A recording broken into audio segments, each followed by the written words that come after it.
joining us today for our workshop.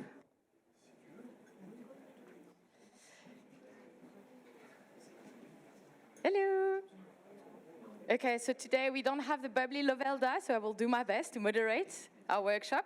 There's not, in any case, much to do. I will give you instructions on what we're going to do this morning, and then later you will be the one speaking, so that's easy for me. We will just start our day with a message from Nemonte, so I will leave her the floor 5 minutes. You will need your headset for translation.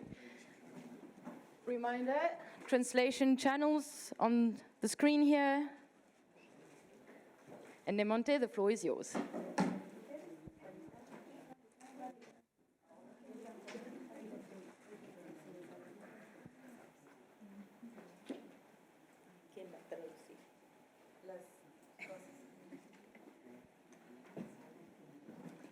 Waponimbaneke. Waponimameke. Good morning, everyone. Yesterday, I forgot to give you a very important message because we indigenous, we need more time to speak. We can't speak in 10 minutes. So I hope you will forgive me for speaking now, which wasn't planned, but I would like to take a few minutes to talk to you and to tell you what we're doing in Ecuador. I believe you must have seen in the news a few months ago in August in Yasunin, we won Yasunin, in Yasunin. Yasunin, to give you a few words, it's one of the most diverse places in the world. It's a Guarani territory where they discovered oil, and they've been drawing oil for more than a decade. And this is where we're fighting, because this is the place where our family is one of the two families living in the Yasunin Park that weren't contacted.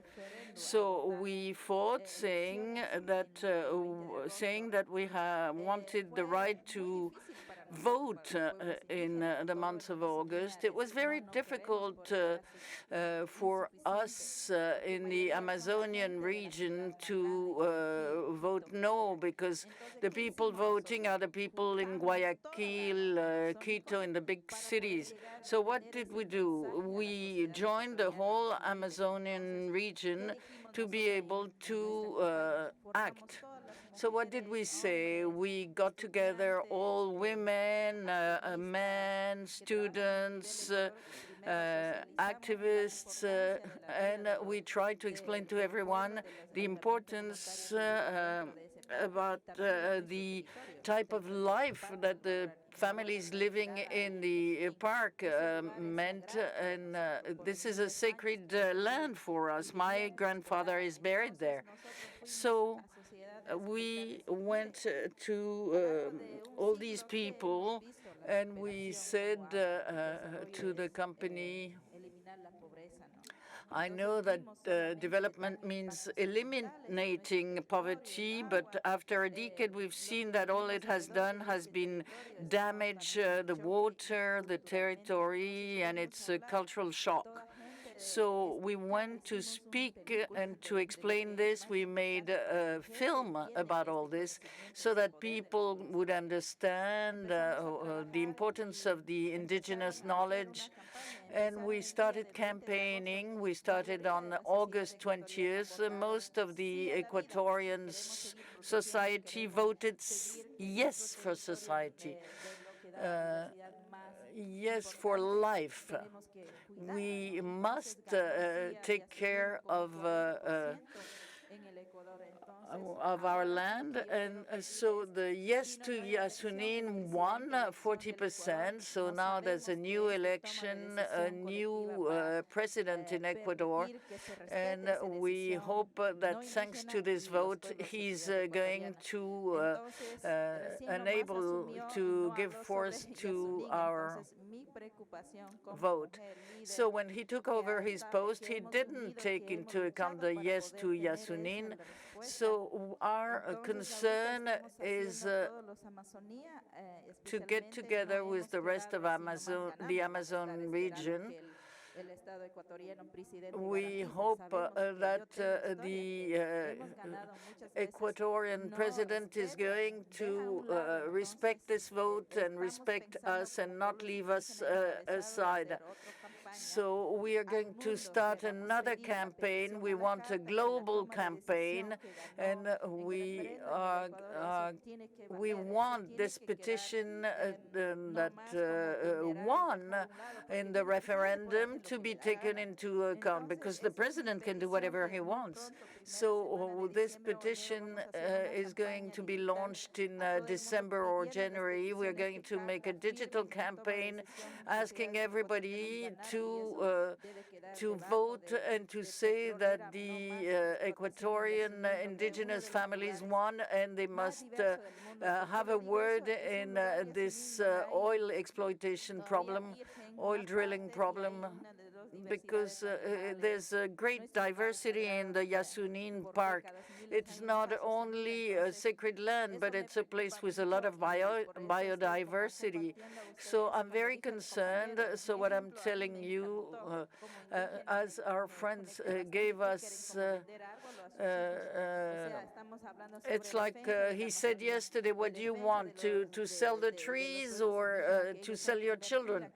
So obviously some people have problems and would like to give in, but we have to protect our area. So we would like you to help us write a letter. We are going to need 1,000 signatures, because when I was in 2019, I got a great victory against the Ecuadorian state. It was not only for the indigenous people of Ecuador. I asked the support of the people all over the world digitally.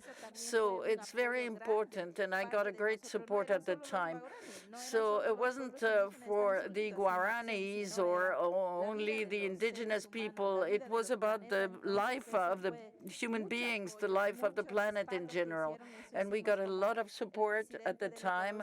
And the president of Ecuador at the time felt the pressure, realizing that the whole world was supporting us. So this time I'm going to ask you from the bottom of my heart, as you're listening, I believe that all of you are working elsewhere in the world to defend your national parks or your areas. We're going to write a letter, and we're going to be here. And if you want to contact my friend Lucrecia here, she will give you our email address. And if you agree and you can sign this petition, this letter, we would really appreciate it. Thank you very much.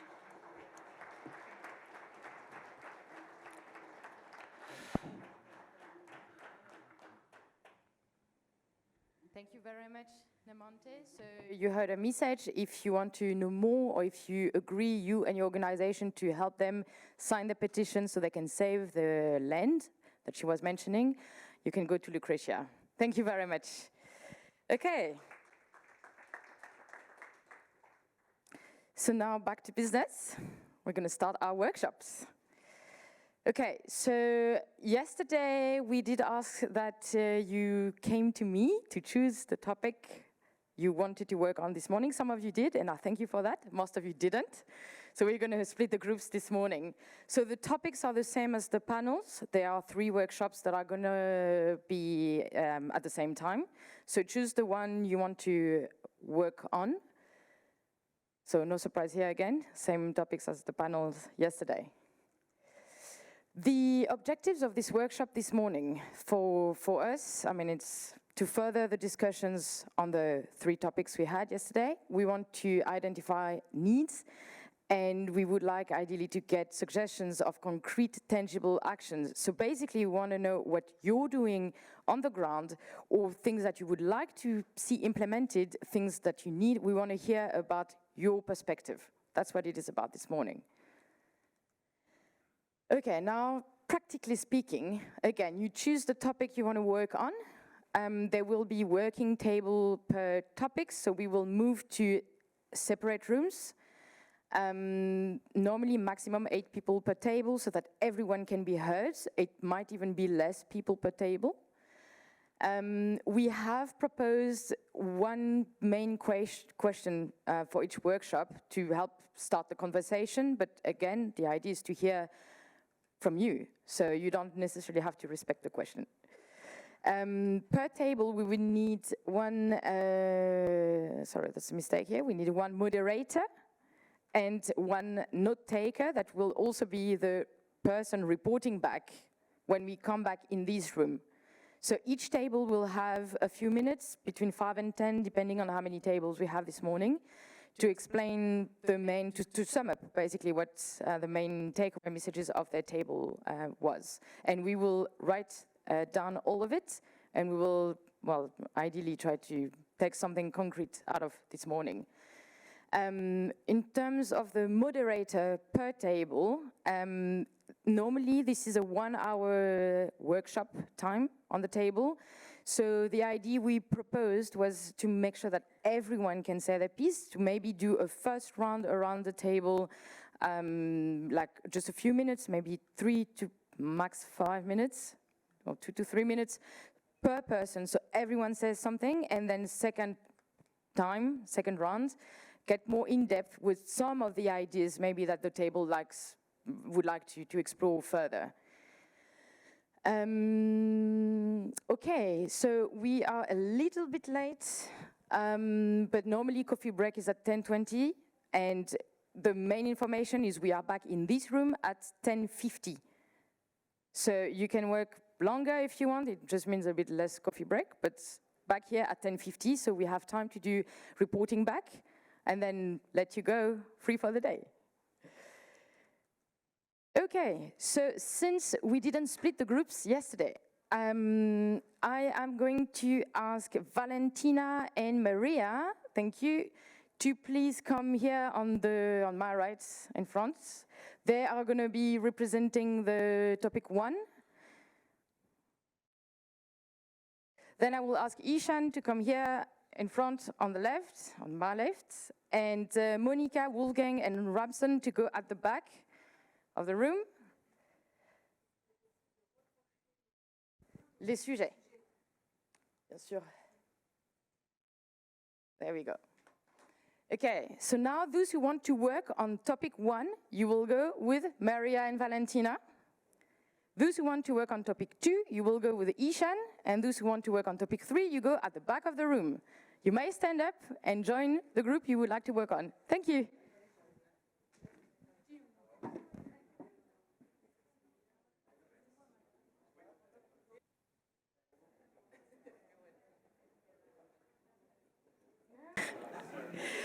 Thank you for coming back. We're going to resume a little bit late, very late, actually.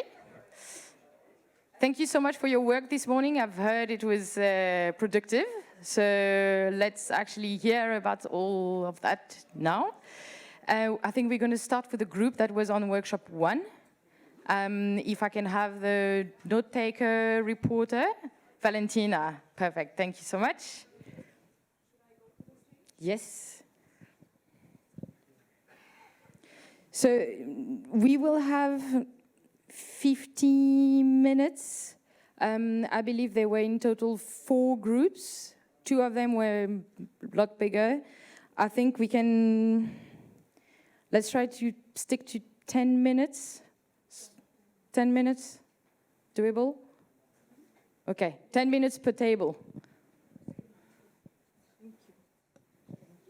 10 minutes, it's a lot. Thank you for the time.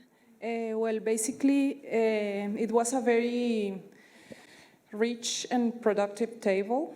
A lot of topics came out, but I would say that the main conclusion would be that a best practice would have to be or include a human rights approach. One of the aspects was that it is important to have evidence-based approach in order to identify areas of critical values, landscapes, environmental services, community needs, as well as the financial sector. Another aspect was capacity building. Many of the participants of the table are actually having interventions in different communities around the world. It was very rich to listen from, communities doing forest conservation and ecosystem conservation in, Asia, Africa. It was really Latin America, really interesting to see the connections and the similarities. And one of the examples of best practices is also having capacity building on rights for indigenous peoples and local communities.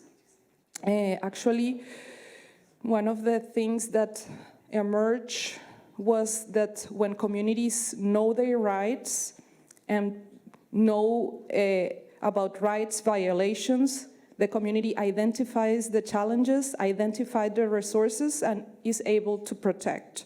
So the moment they know their rights, they are confident to move forward in forest conservation. So, a crucial aspect is to respect and recognize those rights involving everyone from the community, women, youth, elder, gender diverse people. Another aspect was equal participation in decision-making processes, resources and conditions for women in community meetings. It's important to make them available so that they can participate. For example, having childcare so that women can actually participate, having safe spaces for women, it's also important, kid-friendly community assemblies so that they can actually be there without having to being aware of other demands. It's also important. Another aspect was having a participatory approach, which means taking into account social and cultural aspects in the landscape. Another aspect that was very interesting as well is the division between the organizational level work and the community level work. The organizational level work includes making youth and women part of the decision-making bodies. When you have assemblies, committees that have an equal participation, they can actually highlight their important contributions and perspectives. And also, at a community level, it is important to improve the challenges in terms of giving access to that decision-making processes, respecting the wisdom and the values of the community. Another aspect that also emerged in line with what has been discussed here over the last few days is also related to the legal system. The need to promote, for example, gender alliances of legislation initiatives so that women can actually be aware, which is also connected to the promotion of human rights among the community members. It's also a need so that they can actually promote substantive changes within the legal framework. Another aspect is crucial or mentioned as a good practice is having substantive data on community needs to know the target groups and what groups need what kind of resources. Another important topic was the free, prior, and informed consent, which has been also mentioned all over the panels and discussions that we have had here.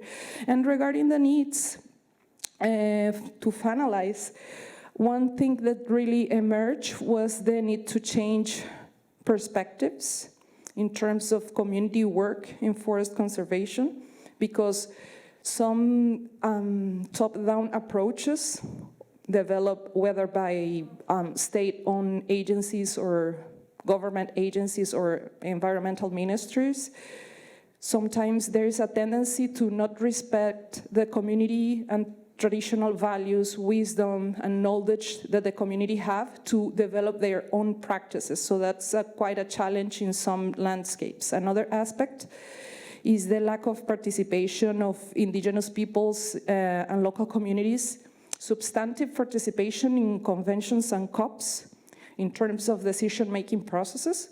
It is good to have them in panels, of course, in events, side events, etc., but also closing that gap between the actual participation in the decision-making processes.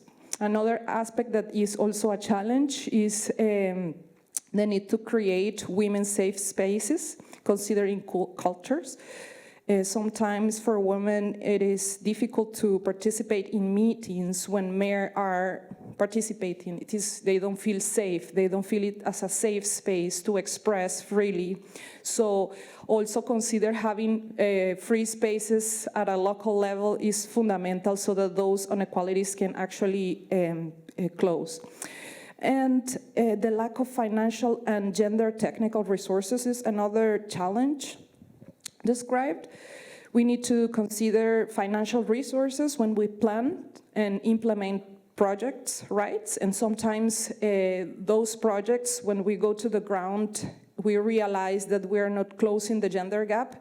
But if we don't plan in advance with the capacity building and the knowledge on gender to develop an intervention that is gender sensitive or gender transformative, we cannot implement it in the community. So we need to have financial resources to develop gender interventions that are inclusive and can close the gap. So also the lack of gender methodologies to develop, for example, questionnaires, assess what are the needs of the communities, what the community needs, how the rights can be promoted and improved is also fundamental.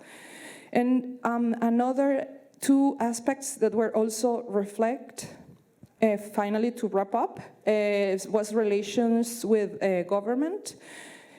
Sometimes when we go to international meetings, we try to lobby with parties so that we can let them know about the needs or the important value of other stakeholders involved in the process. And sometimes it is a challenge to actually get into action when we're doing this work.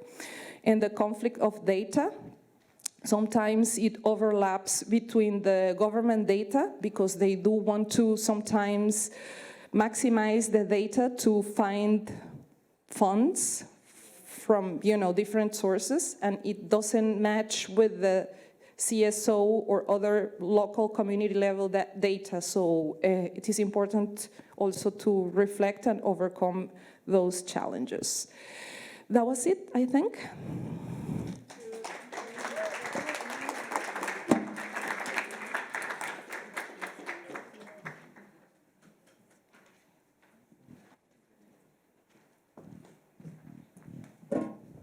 Thank you so much. That was very insightful, and we have taken good notes of it. Thank you very much for your thoughts, everyone, on the workshop 1.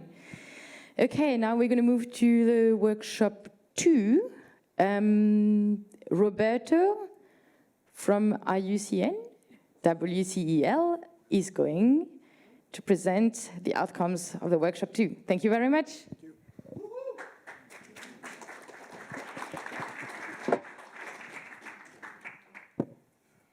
Okay, thank you. In panel 2, we discussed our experiences and tried to find where we find gaps in environmental law regarding access to information, participation, and access to justice. We divided this into 3 levels, domestic, and 3 different topics, domestic law, politics, and international law. When it comes to domestic law, we thought that it was important to take into consideration the multiplicity of legislations. Laws can seem very much disconnected at times. Also, it was very important to take into account the plurality of laws when it comes to customary indigenous laws that need to be integrated into national laws. That's not happening at the moment. In the international level, there's capacity building of lawyers to become more aligned with indigenous people issues. There is also a top-down approach which needs to change. One of the points brought up related to representation of indigenous people at COPs. And then we have indigenous people tenure rights. We need to create a minimum for companies to comply with. All the other points that were brought up is the growth of populism, which is a problem when it comes to the political spectrum. We have extreme right movements that do not include indigenous peoples in the decision making. At the same time, also from the indigenous people's point of view, it was expressed that every time there is a new law, we have to start over again. There's no continuity. If we don't recognize the indigenous laws, as said before, there's no harmonization between the customary indigenous law and national laws. From the rangers' point of view, it was mentioned that rangers do not have enough voice when it comes to the creation of law. Rangers try to apply the laws, but sometimes these are made by people that do not have the time or the understanding of what we're dealing with. Also, from the rangers' point of view, there's two types of rangers, which are uniformed and ununiformed rangers, and one have legal mandates and the others don't. So there's also a need to harmonize this in order for all of them to have the strength in their mandate.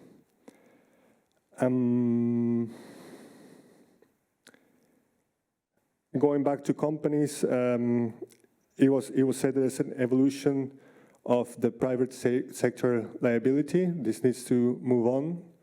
It needs to get stronger. Also, another very interesting point that was raised is the fact that why do you want to formalize these changes in places where there's destruction? There are often dictatorships. There's no rule of law. Instead of creating restrictions for countries to buy these products, this means to attack the demand and not the offer.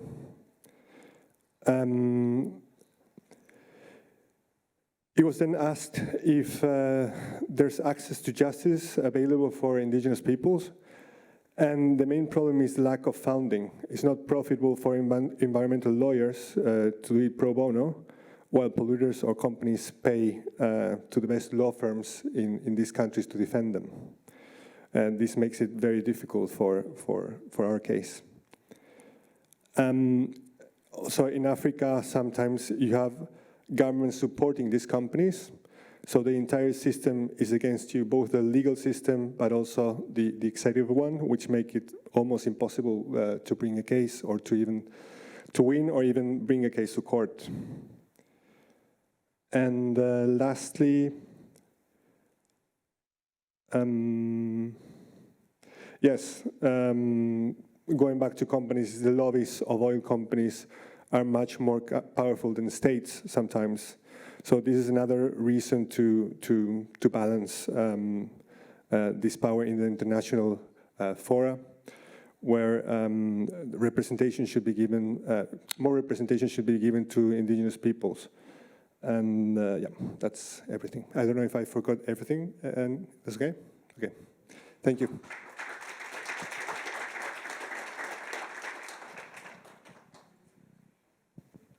Thank you. Thank you very much, Roberto. Thank you to everyone who participated in the workshop 2. Again, very insightful. We have taken good notes of it, and we are going to try to make something out of it, something concrete.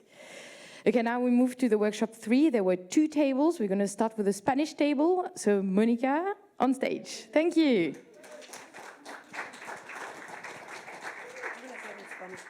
Just to give you one. Yeah, exactly. Hi, everyone. So if that's okay, I'm going to say it in Spanish because all the table was Spanish speakers. So if you want to listen to translation, thank you. Okay, en nuestra mesa. À notre table, nous avons, in our table, we talked about the third topic, the topic of funding and resources, and how can we make sure that these resources actually get to the territories. To sum up, we identified 3 main challenges. The first one is a financial architecture systemic problem. There are resources, but it's very difficult for these resources to get to the land. Sometimes they get waylaid on the way, and they're seen as a trade issue. There's also a lack of recognition for the populations, the defenders, the rangers, all the people in these lands. So we need a way to motivate these people and to recognize their ability. And there's a major problem, which is that of the land tenure. There's a major disadvantage for peoples and populations, indigenous populations, and in particular women. As far as land tenure is concerned, very often the women are the most at risk. So we need to have the right administrative laws or regulations. So we identified 4 elements. First, we should train the donors again. The idea is not to include the local populations or indigenous populations, but to support their processes. Second thing, to change the rules of the game. Before giving the resources, there should be a support process, and funds should be earmarked for training so that these people have the ability to receive this money. Very often it's not the case, and very often also they receive it through intermediaries. So it's important for donors to increase the abilities of the communities and to support them and follow them afterwards. Not only give the resources, but be with them for the assessment as well. There's also the importance of the visits on site so that the donors understand the cultural issues and can co-create a project so that the best conditions are there. There's also the elimination of administrative barriers as soon as possible so that the money gets there and gets to the people that should receive them. There's also the issue of innovative projects based on co-creation, as we heard yesterday. And things must be designed by both parties. It's not a reciprocity. But those who receive the resources must be made able to receive it, but the donors must understand why they need it. And there's also Amazon Frontline, which after 10 years of learning and co-creating with donors has now much more impact on the land and is now moving on to other populations in the alliance. And there's also the importance of the network, using the network of the foundation and the donors who are here to be able to introduce the cultural changes. Did I miss anything? No? Thank you.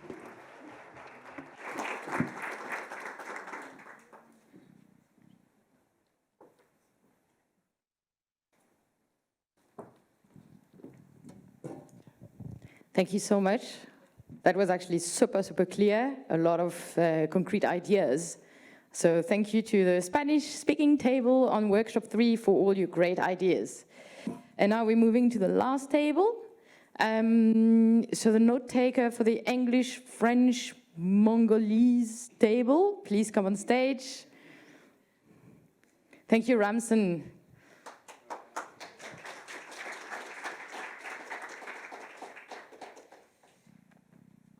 Thank you.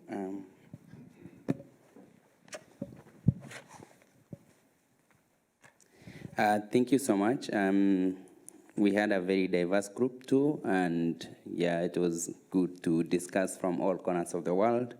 And I think the issues are clearly the same, since we are all talking about communities. So our first main point was to come up with clear consultation processes by the donors to understand the community.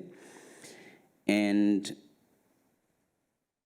yeah, there is an identification that we all agreed that in every aspect that there is a fund is coming out, there is always that aspect of fund that's going to the community. So we also believe that there is really funding that needs to go down to the community, but they need to understand they need to understand how the communities are on the ground, and there needs to be a very clear consultative process between the donor and the community.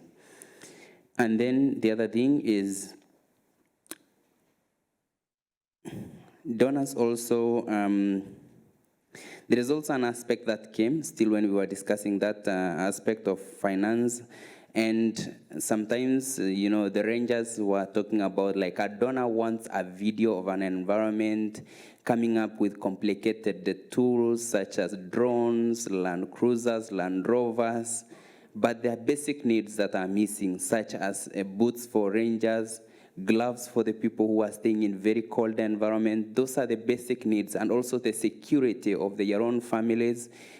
Those are not the things that are majorly looked at, but someone is looking at something like how to document a project and things like that. So there is also some very small but technical basic needs that needs to be filled before we think about the bigger things of how to report such projects. And then the other thing that we came up with is minimizing the transaction cost. And yes, as much as there is funding, there is also a lot of intermediation where the funding is going, yes, but a small percentage reaches the ground. Why? Because when the funding is leaving the donor, it goes through another intermediary, another donor, a government, another regional organization. Before it reaches the ground, it's really almost nothing. Yes, the percentage can come like maybe 1%, 2%, 3%. Yes, there's funding coming, but is it enough?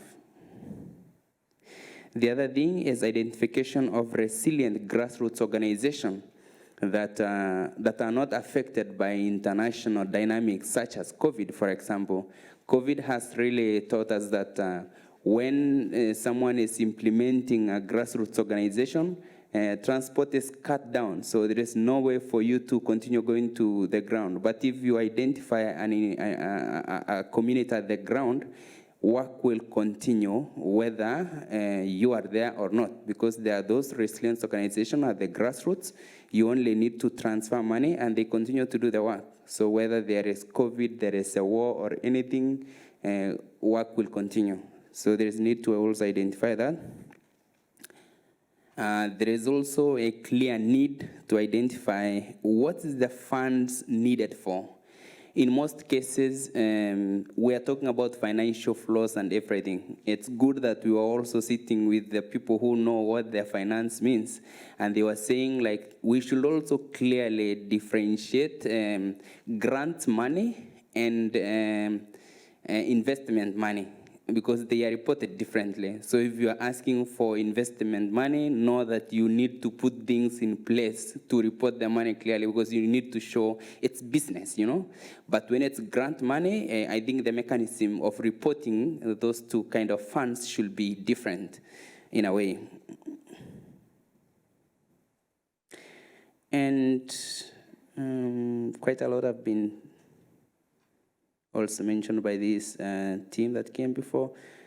Okay, in cases where there is intermediation, communities at the ground should be consulted through an FPIC process to identify who the money should come through, not just creating a fund here and you already have a consultant in mind that you are going to give this money to deliver to the communities.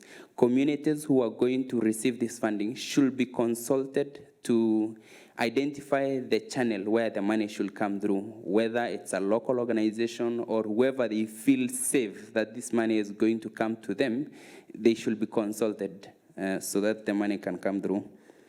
And then the other thing is there is an aspect of reporting. Reporting is also one other thing that the rangers are saying it's really draining a lot of project funds.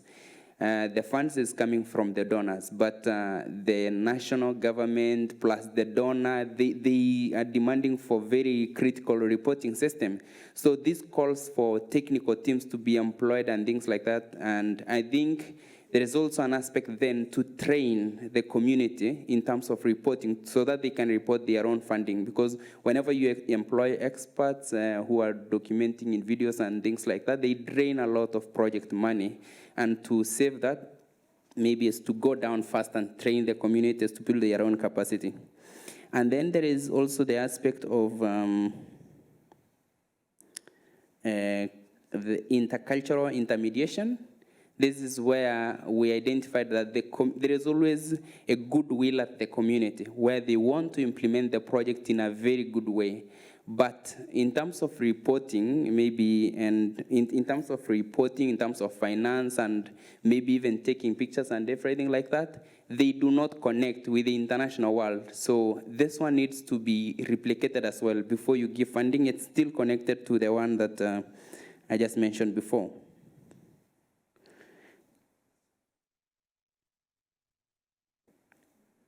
Okay, and then there is also the issue of saying the positive way to solve a lot of these problems is to put ourselves out of job.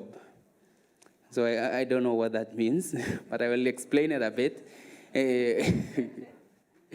To put yourself out of work is to give the communities to work, to give the governments a role. And so communities, government, and the person who has the money, the donor. All these other many organizations who are trying to implement, I think you create a conflict whenever you want to employ yourself, you want to keep yourself in an office, you are creating a conflict of implementation. So when you want to solve all this conflict, put a system where it puts you out. I'm so sorry.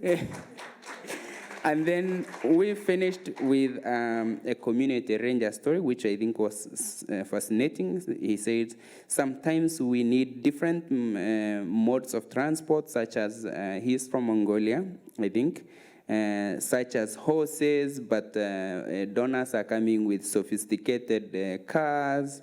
They do not have the basic needs. I think that's the story which I mentioned earlier. Thank you so much.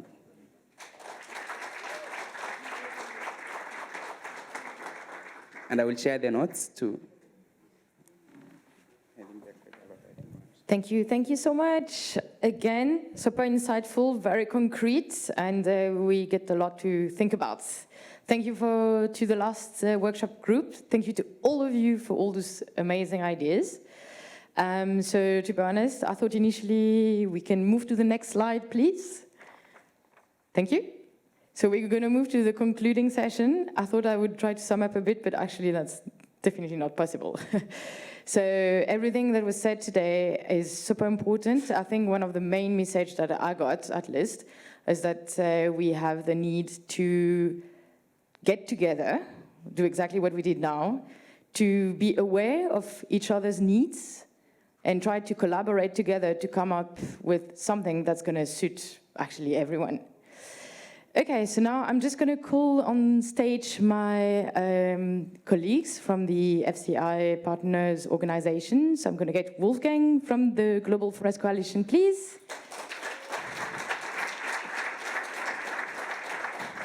Monica from the International Ranger Federation. Ishan from IUC and WCEL.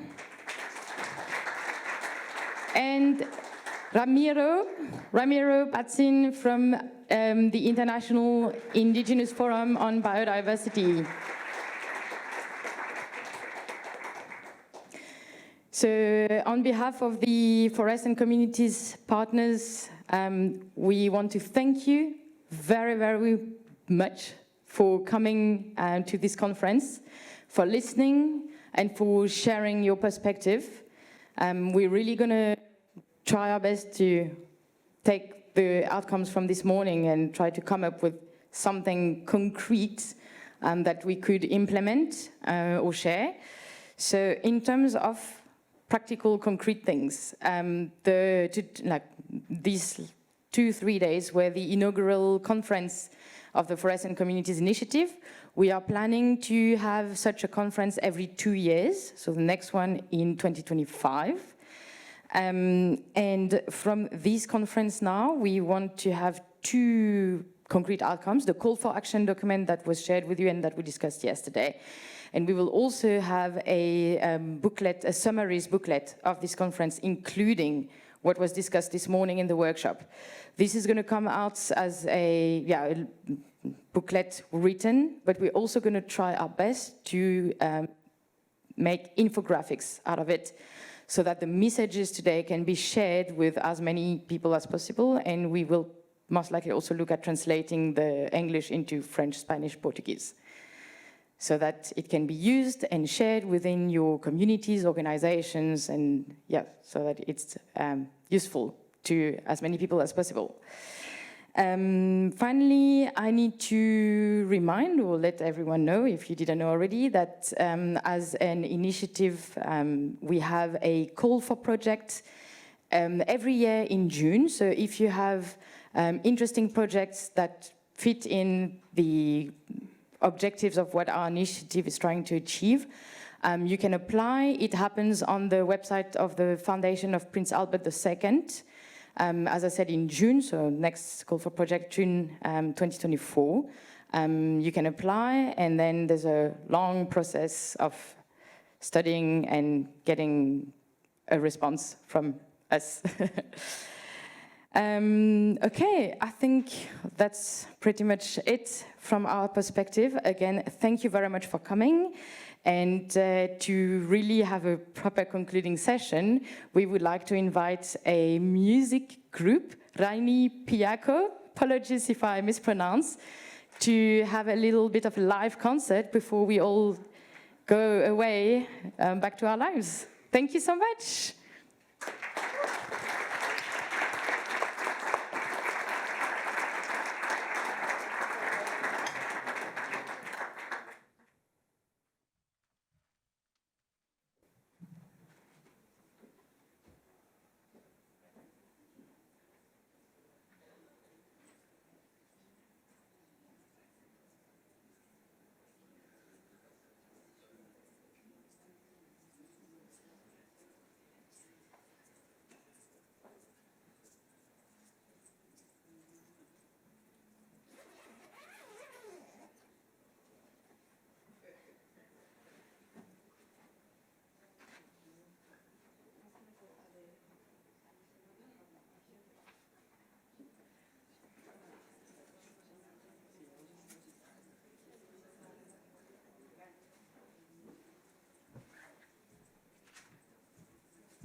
Oui.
Fica bonitinho, vocês dois aí. Fica bonitinho vocês dois em pé. É?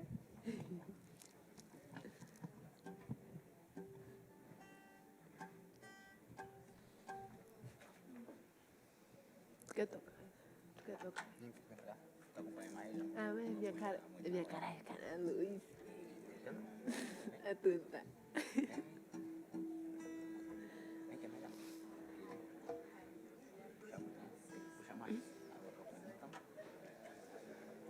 Irmão, vai. Ele quer tocar, vai tocar, tá? Ele vai tocar, tá? O microfone fica aqui, ó. Aí fica aí. Coloca pra cá.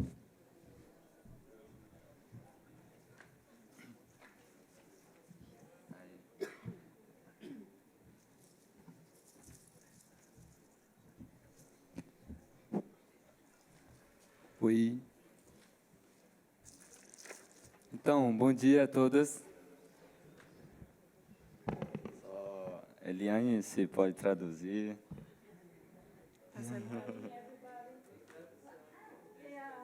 Ah, tá. Somente agradecimento a todos que estão aqui presentes. Hello, everyone. I would like to thank all those Falando who da are natureza, here. da terra, a biodiversidade We talk about que nós nature, vivemos hoje, sobre land, elas. biodiversity, E eu tô aqui com a Rosane, and this com o is what Bianco, we talk e about. a gente And vai estar aqui I'm here compartilhando with pouco Bianco and do Rosane, conhecimento and da we're going nossa to share inspiração with pela you natureza, pela nossa tradição, cultura.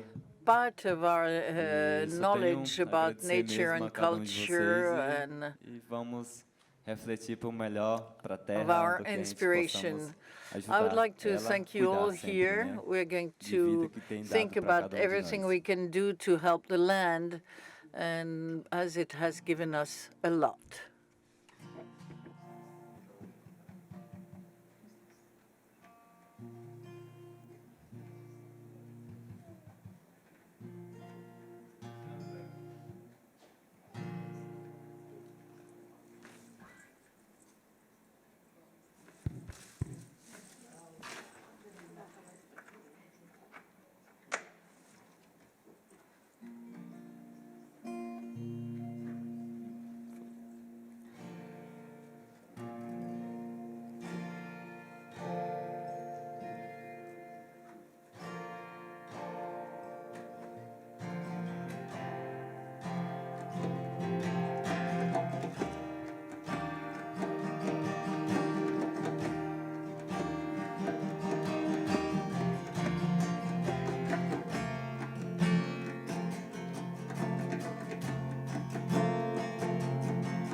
Eu vou cantar uma música em homenagem à Amazônia, para cada um de nós e para aqueles lutadores que lutam, guardiões da floresta, que possam lutar sempre, cada dia, como tem lutado. E estarei aqui dando essa mensagem à Amazônia e nossa terra, né? Nossa terra querida que tem dado vida para cada um de nós.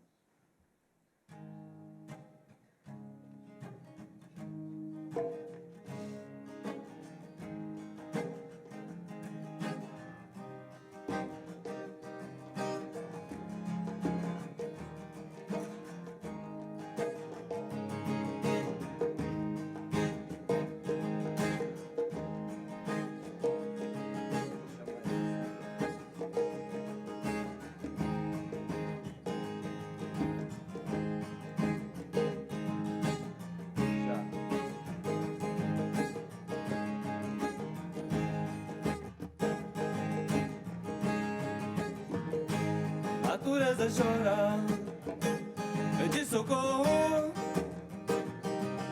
Os homens destruídos, a natureza.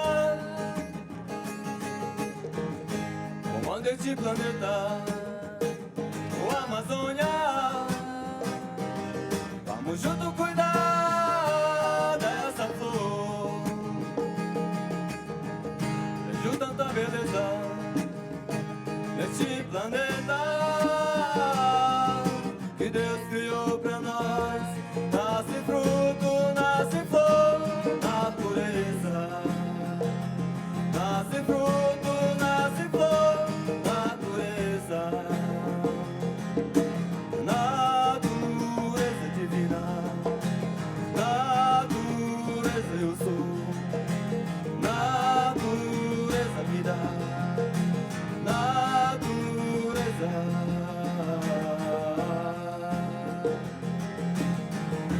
Amazônia encantada, sama uma já florou. Amazônia encantada, sama uma já florou. Natureza divina, natureza eu sou. Natureza vida, natureza.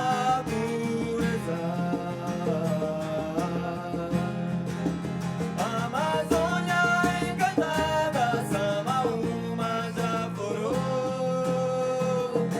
Amazônia encantada, sama uma já florou.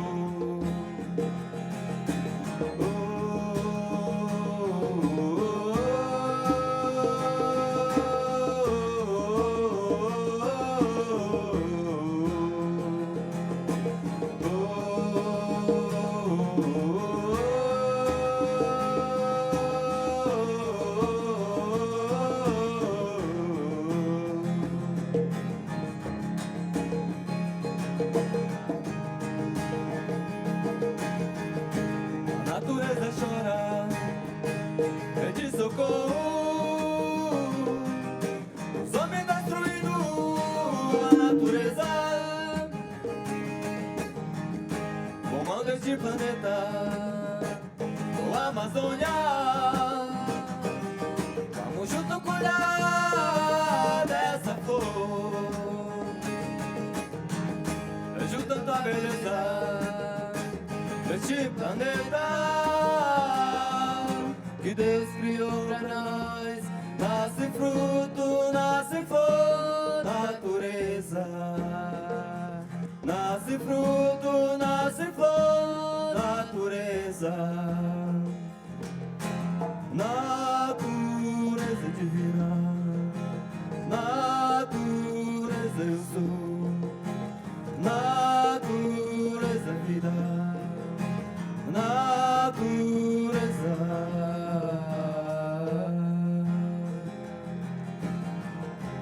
Amazônia encantada, sama uma já florou.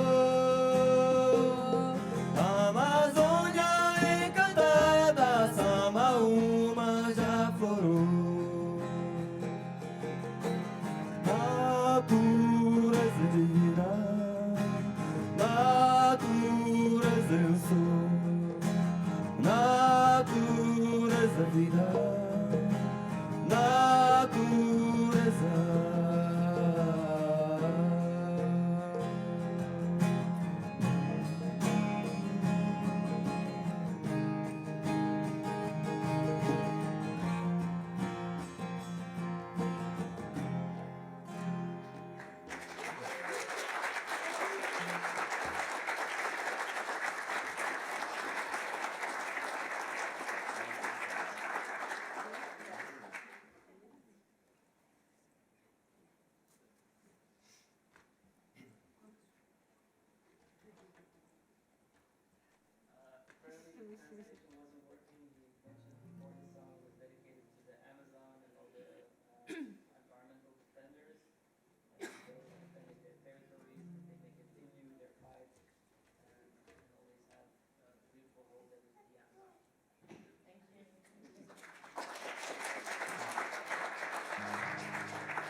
participação, querido.